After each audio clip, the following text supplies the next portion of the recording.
Hello, everybody. Welcome. I'm just going to see. I'm going to test and see if I am live.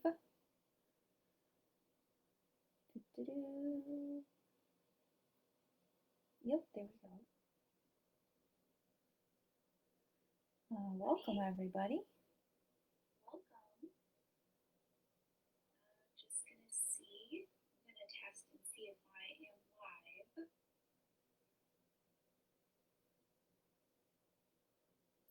Alrighty. So, welcome, everybody. So happy that you're here. And we have the opportunity to be together today and practice mindful sitting, breathing, and moving together. And we're also going to be looking at chapter 7 of Thich Nhat Hanh's book, Anger. So, there's a lot going on in the world today, and chapter 7 really is on point. It's very, very relative to what's going on. And Thich Nhat Hanh has some beautiful wisdom to share with us about what I think when I was reading this chapter, it really was giving me some comfort that we have tools to be able to monitor all of the things that come up in these very challenging moments when we need to practice skillfulness. So before we get into reading the book, I would like to share a poem. And this poem is by Lucy Pierce, and it's called Living Revolution.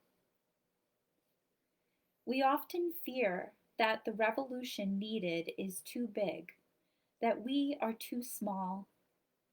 But all that is required is that you step into the truth of your life and speak it, write it, paint it, dance it.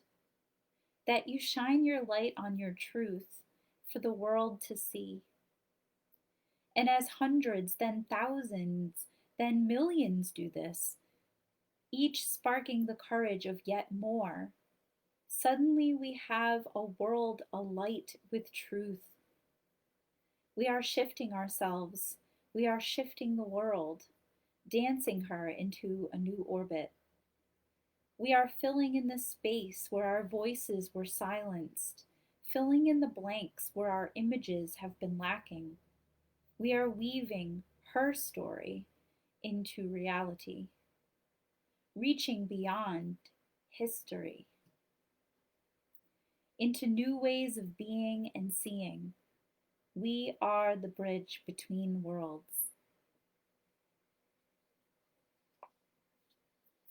So thank you for being here and for contributing to your personal practice. I really loved that poem.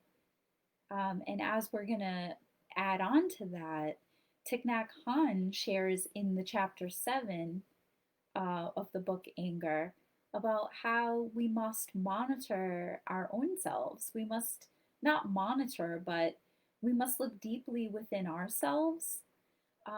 If the roots of anger or confusion or any of those things, violence, if any of those things are around us, then we must look within ourselves. And so I love that poem. It just reflects that concept for me. So I'd like to invite you to get into a comfortable position. We're going to just do a short first guided meditation, but then we're going to move into a sitting meditation, silent sitting meditation. And if this is your first time doing a sitting meditation, with your posture, if you want to sit cross-legged on the ground, that's fine. But if you want to sit on a chair, Just make sure that if you can't have your back against the chair and have your feet on the ground, you can scoot up and sort of find a nice place for you to relax. You don't want to be slouching. You want to have a nice, attentive posture with your feet on the ground, your shoulders, um, you know, maybe down or back. And you can close your eyes, or you can also turn your gaze to the floor, and you can blur your vision a little bit so that you're not looking at any one thing. You're just easily gazing down. And the goal of meditation is not to chase away um, the activity in your brain, it's to shake hands with it and to be able to sit with whatever comes up, whether it's a feeling, a thought, a strong emotion, anything that could arise, just allowing it to be part of your experience and to know and take comfort in the fact that it's temporary.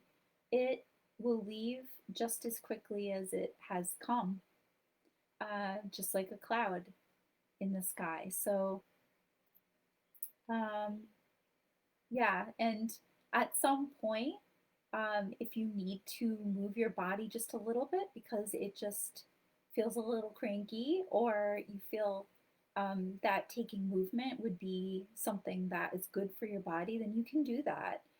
Just do it slowly and mindfully, um, and then settle back into a posture.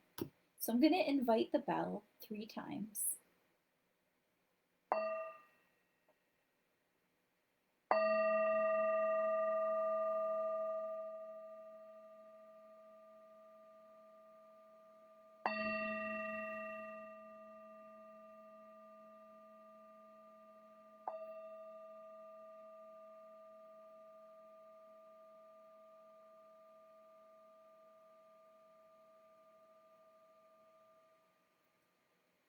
Breathing in.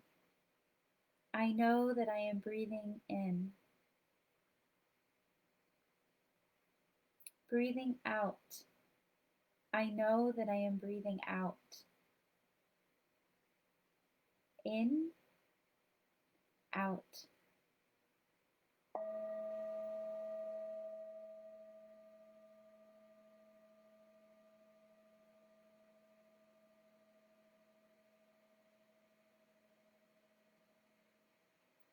Body, speech, and mind in perfect oneness. We send our hearts out along with the sound of the bell. May all who hear it awaken from forgetfulness and transcend all anxiety and sorrow.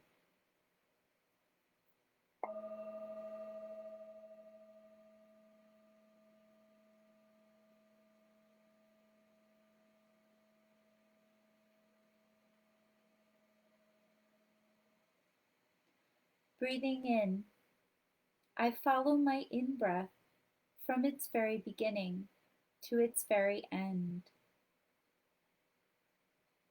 Breathing out, I follow my out-breath from its very beginning to its very end. In, out, beginning, end.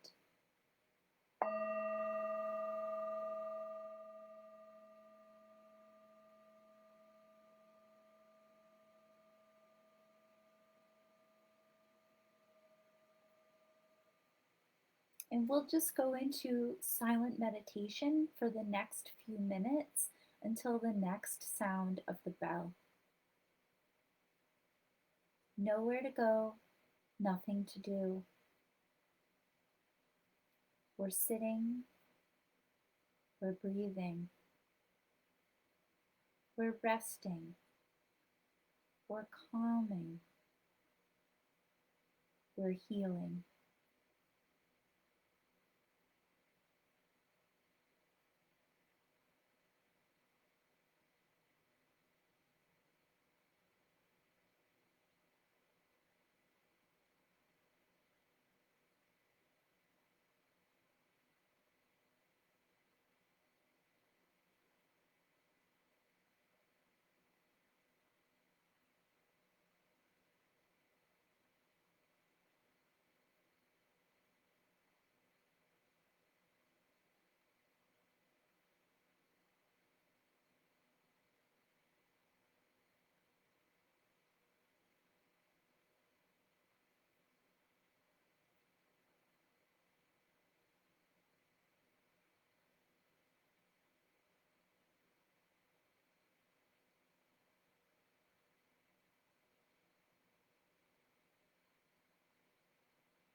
small bell for stretching and massage.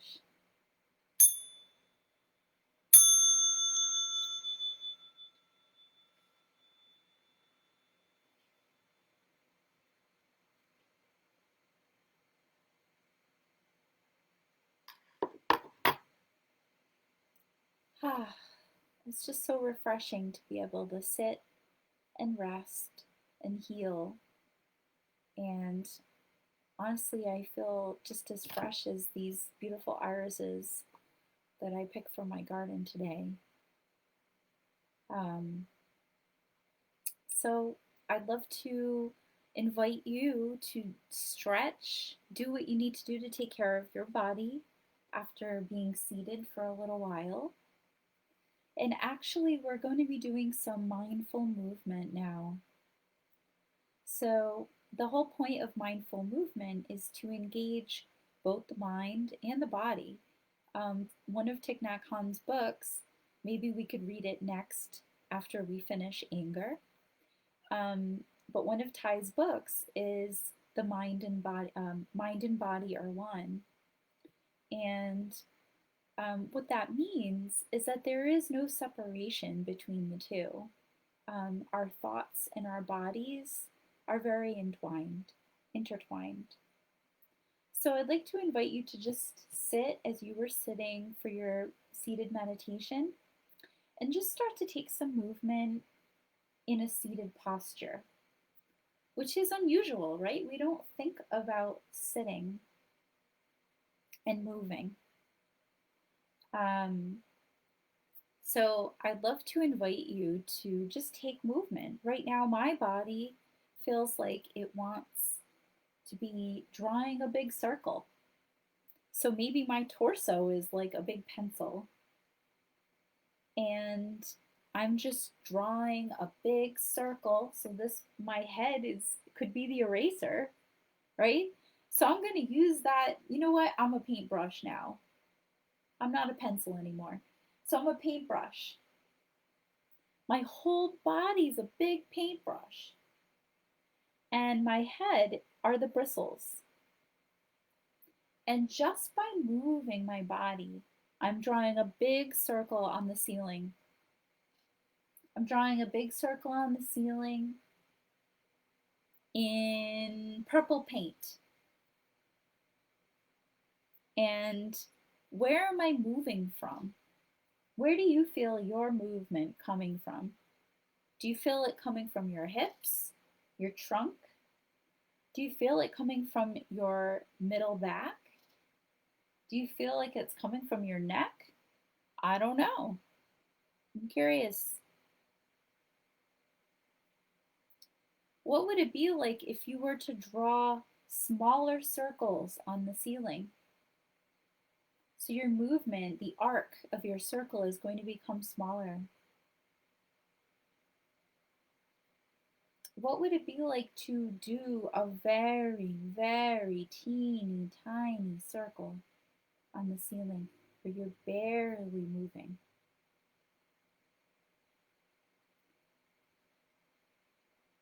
And maybe take a pause and feel into your body.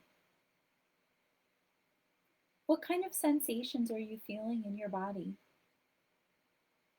Are you feeling enlivened? Does your body feel like it has the beautiful feeling of some new blood flow? What's coming up for you? What do you feel? Is there stillness in your pause? Maybe there's some movement in your pause. So I'd like to invite you to just take that movement again. Move in a circle.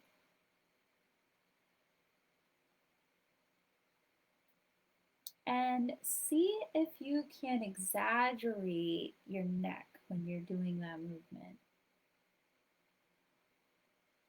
And don't go too crazy because you don't want to hurt your neck. So you want to go within a nice, comfortable range of motion. And what if you just stop moving your trunk and your torso and the upper part of your body and you only move from your neck? What would that be like? And your head, again, is a paintbrush, right? So, what would it be like if you're painting a circle on the ceiling? What color would it be, by the way? I think I'm going to change my color to green. Maybe go the other way. Oh no, now it's going to turn into a plus sign. So I'm going to draw a plus sign on the ceiling, waking up, the back of my neck and the front of my neck, even up into the occipitals. Maybe go side to side. Just waking up the neck. And then just come back to center and pause. And breathe. See what kind of sensations have been activated maybe in the neck. How does your neck feel? I feel a little shimmery in my neck. Feel enlivened in my neck. Let's just take that pause a little bit deeper.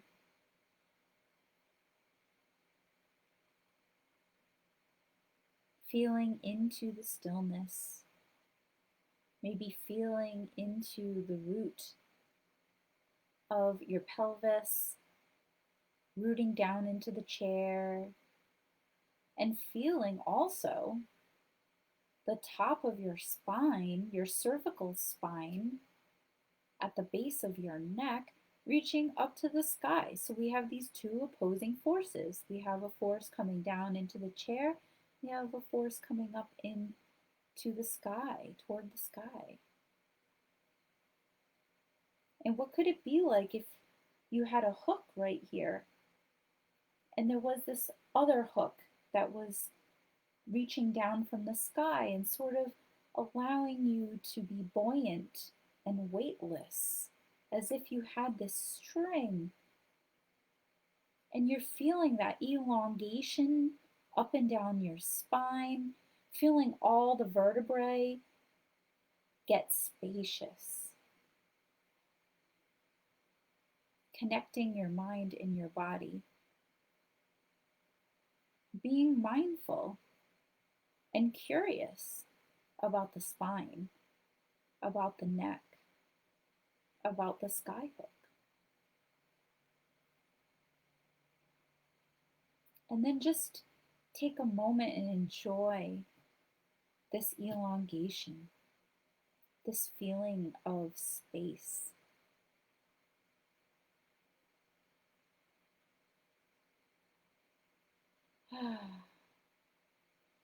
And when you're ready, you can come back into this space with me and with all of us. Welcome back. Maybe take some movement. See how those movements maybe changed how you feel in your body. We can take that circular movement again. Maybe this movement feels easier and different. I don't know. Let me know. And then just come back to center, and I'll invite one sound of the bell so that we can just integrate this beautiful experience. Mind and body are one.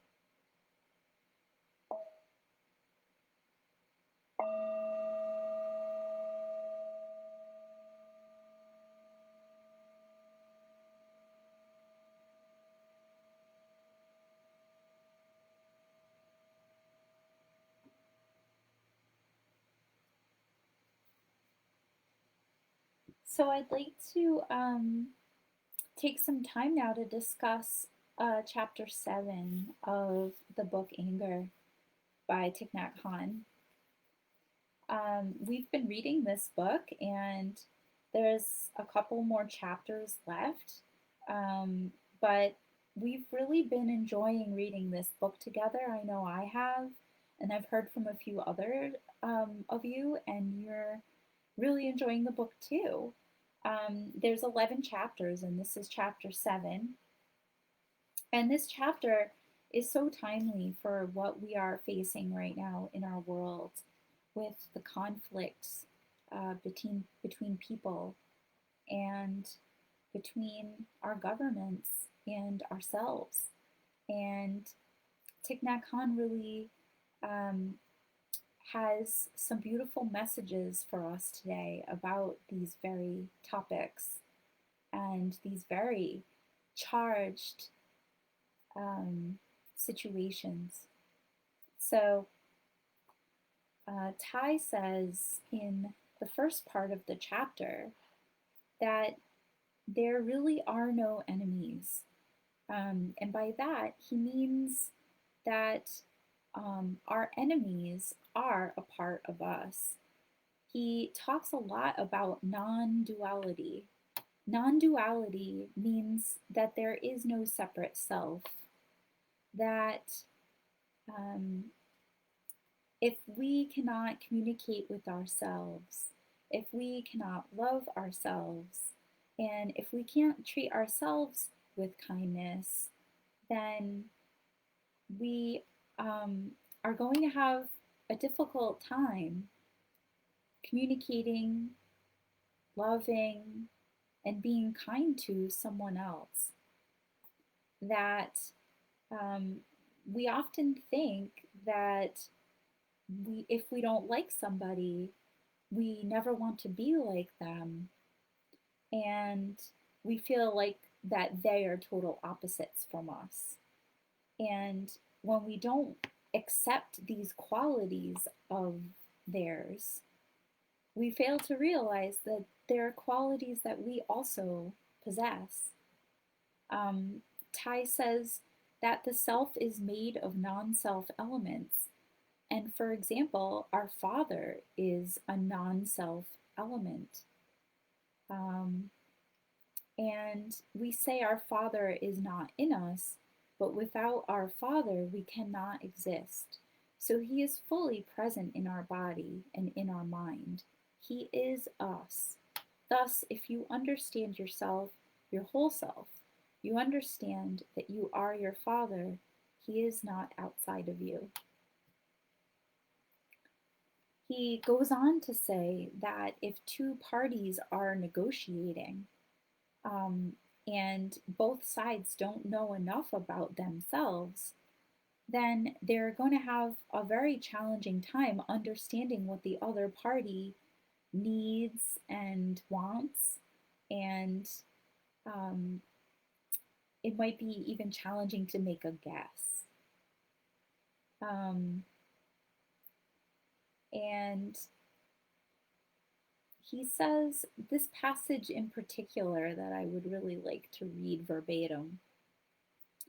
He says, when we get angry, we suffer. If you really understand that, you will also be able to understand that when the other person is angry, it means that she is suffering.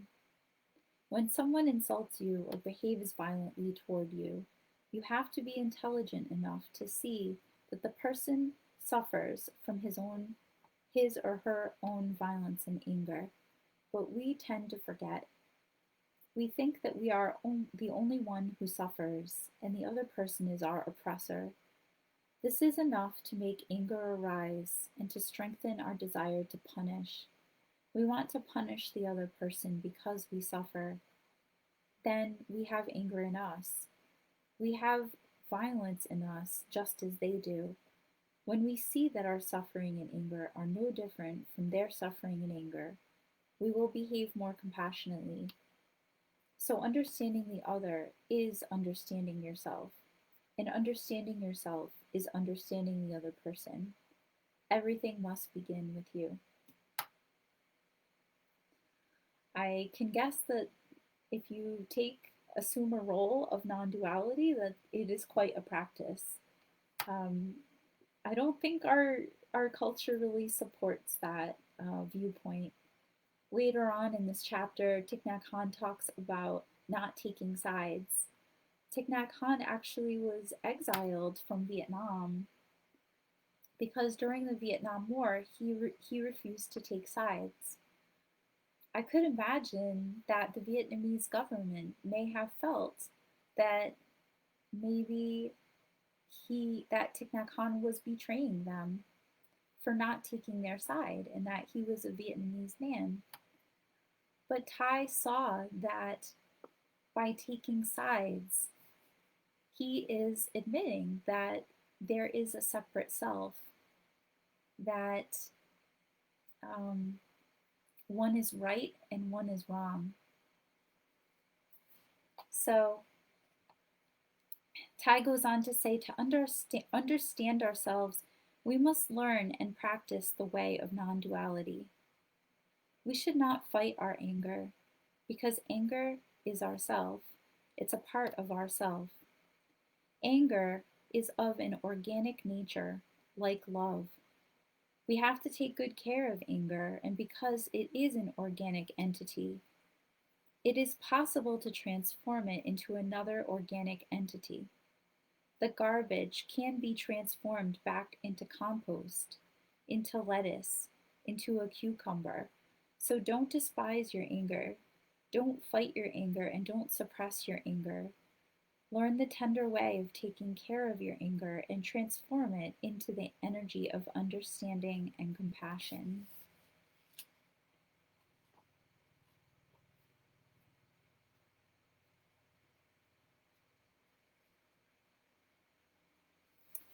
There's been a lot of protests, and the people that are protesting are doing so peacefully. And Thai says, if you think that compassion is passive, weak, or cowardly, then you don't know what real understanding or compassion is. If you think that compassionate people do not resist and challenge injustice, you are wrong. They are warriors, heroes, and heroines who have gained many victories. When you act with compassion, with nonviolence, when you act on the basis of non-duality, you have to be very strong. You no longer act out of anger. You do not punish or blame. Compassion grows constantly, inside of you, and you can succeed in your fight against injustice. He goes on to say, human beings are not our enemy. Our enemy is not the other person. Our enemy is the violence, ignorance, and injustice in us and in the other person. When we are armed with compassion and understanding, we fight not against other people, but against the tendency to invade, to dominate, and to exploit. Meditation is not just blindly following whatever the person next to you does. To meditate, you have to be skillful and to make good use of your intelligence. And what Thai was saying there is, if you were doing a walking meditation and you're walking slowly and mindfully, and it started to pour rain, would you continue to walk slowly and get all wet? No, you would join in a jogging meditation and still enjoy your moving meditation. So you act intelligently and you adapt to the circumstances that are being presented. I think that's what Thai would be alluding to.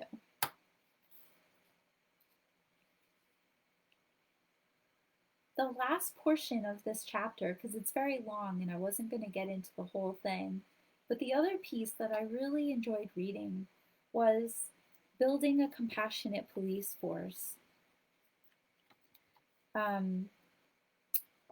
He's talking about how when we're kind, it doesn't mean that we're passive and that we don't allow other people to walk all over us and to be destroyed.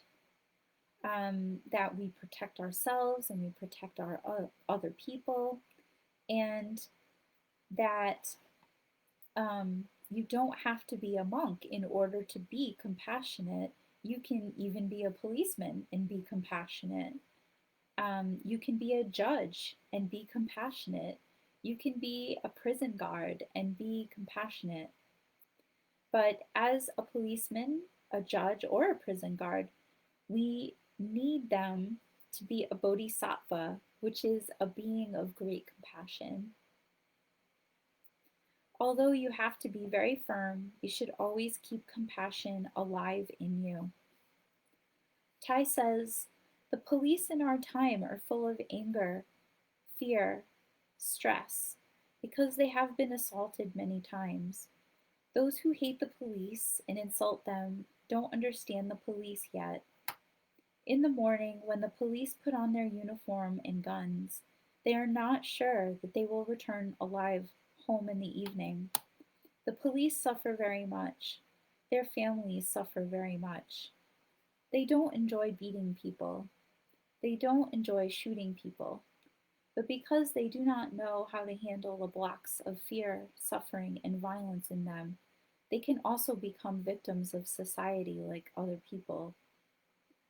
So, as a police chief, if you really understand the minds and hearts of the people on your police force, you will train yourself in a way that compassion and understanding will be born in your heart.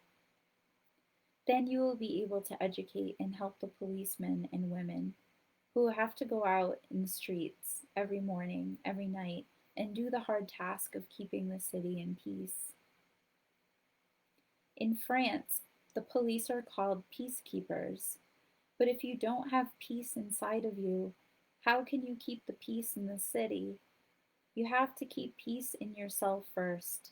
And peace here means non-fear, intelligence, and insight. The police do learn a number of techniques in order to protect themselves, but self-defense techniques are not enough. You have to be intelligent. You have to act out of non-fear.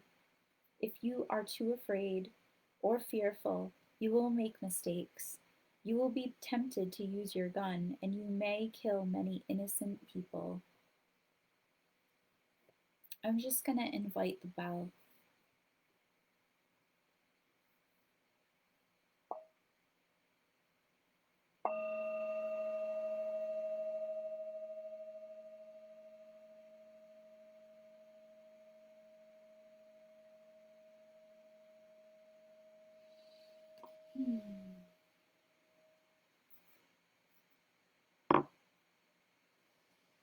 Chapter 7 is very rich and it's filled with a lot of gems. Um, next month we will be looking at chapter 8, and I'd like to welcome you. If you happen to read the book and you want to write your reflections in the comment section, feel free to do so, and I'd be happy to respond to those or just to acknowledge them, and maybe we can have a discussion in the comment section. So just to close, we're going to have another mindful sit. So I'd like to invite you to get into a nice, comfortable position once again. Feet flat on the floor, spine relaxed, eyes gently closed or gazing down, following your breath, feeling your belly rise and fall. And I'm just going to invite 3 sounds of the bell.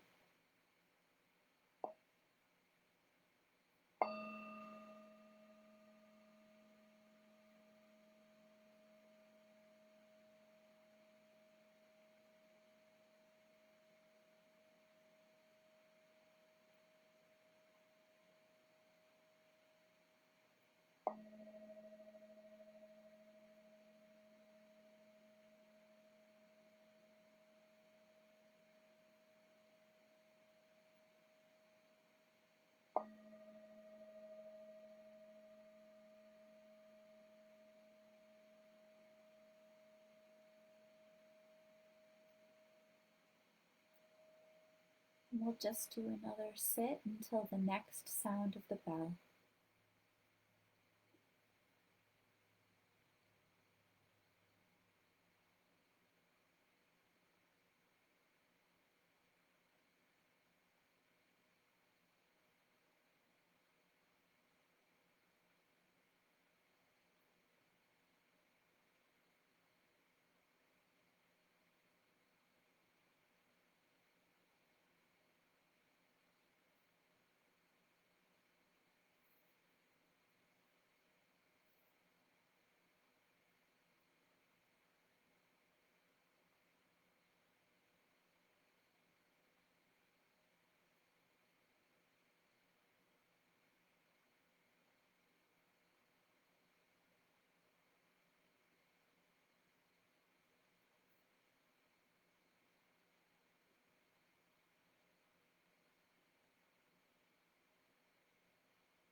Small bell for stretching and massage.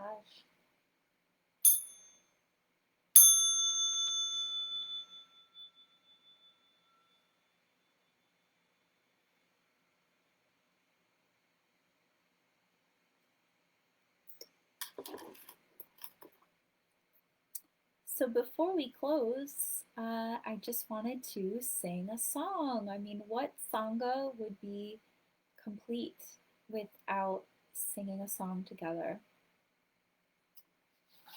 I wonder which one we're going to pick this time. Oh, I love this song called Tidal Wave of Love. Um, Joanne Friday, one of the Dharma teachers in Rhode Island, who sort of is the Dharma teacher that oversees the five Sanghas in Rhode Island. They're called the Rhode Island Community of Mindfulness. Joanne Friday wrote this song called Tidal Wave of Love. And it goes like this. I'll sing it a few times and then just join in with me. Just like pebbles, you and me send our ripples over the sea, till I know I'm you and you know you're me. Then those ripples combine to become a tidal wave of love, a tidal wave of love. Just like pebbles, you and me send our ripples over the sea, till I know I'm you and you know you're me. Then those ripples combine to become a tidal wave of love, a tidal wave of love. Come on and sing with me. Just like pebbles, you and me send our ripples over the sea, till I know you, till I know, wait, till I know I'm you and you know you're me. Then those ripples combine to become a tidal wave of love, a tidal wave of love. One more time. Just like pebbles, you and me send our ripples over the sea, till I know I'm you and you know you're me. Then those ripples combine to become a tidal wave of love, a tidal wave of love, a tidal wave of love. Sparkle fingers. This is applause in sign language. At Plum Village, they use this instead of making noise with their hands. This is applause. So thank you so much for your practice. It was so lovely to be with you today. Like I said, if you want to drop some comments in the comment box about your experience today and also with your experience reading chapter 7 of the book Anger, that would be lovely. It would be great to have a wonderful discussion. And I'll see you again on June 18th at 6 p.m. here on the Uxbridge Library Facebook page. All right. Thank you so much. Have a great rest of your night.